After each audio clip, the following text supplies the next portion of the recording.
आ रहे हैं ज़र्दा। ज़र्दा बहुत प्यारी डिश है।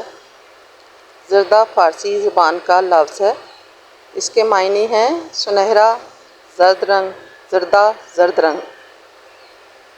और आपको मैं इसके बारे में एक छोटा सा किस्सा सुनाऊंगी कि एक दफ़ा शहज़ादी जहाँ आरा और जो शहंशाह की बेटी अपने वालिद के लिए ख़ास खाने का इंतज़ाम करवाया और बावर्ची ने ज़र्दा चावल बनाए जिसमें ज़ाफ़रान की खुशबू, चांदी के वर्क और मेवा शामिल थे। शहंशाह ने खाना चखते ही कहा, ये चावल नहीं, ये सोने के मोती हैं। उस दिन से ज़र्दा दरबार में मिठास के तौर पर बनाया जाने लगा। ज़र्दा बहुत हर शादी में, दावतों में बहुत पसंद किया जाता है और बनाया खुशी के मौके पर बनाया जाता है। तो मैंने कहा आज मैं भी ज़र्दा बना लूँ, इसलिए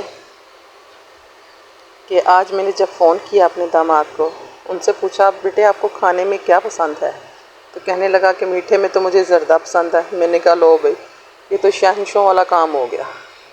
फिर शहंशाह वाली बात वो तो आनी ही थी। तो फिर शहंशाह क्यों उन्हें पसंद करते थे ज़र्दे को, भाई उसमें मेवे, खोया, हर चीज़ उसमें डलती थी।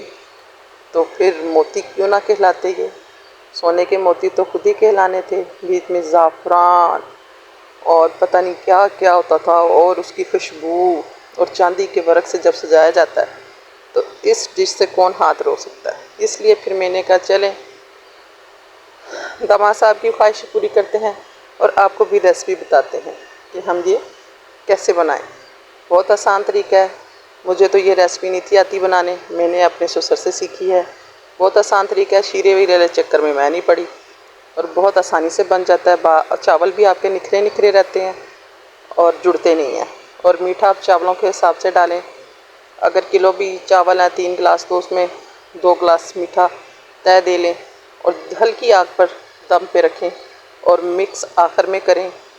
एक एक दाना आपका फीका नहीं होगा, मीठा होगा और खिला खिला होगा। बनाएं और सबको खिलाएं, बहुत मज़ा आएगा।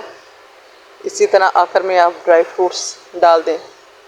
ज़बरदस्त ज़र्दा चावल तैयार हैं। बनाकर ज़रूर ट्राई कीजिएगा। मैंने बनाया, बहुत मज़ा आया और मैं अपने दामाद जी को देने जा रही हूँ। आप भी ज़रूर ट्राई करें। जज़ाकल्लाह।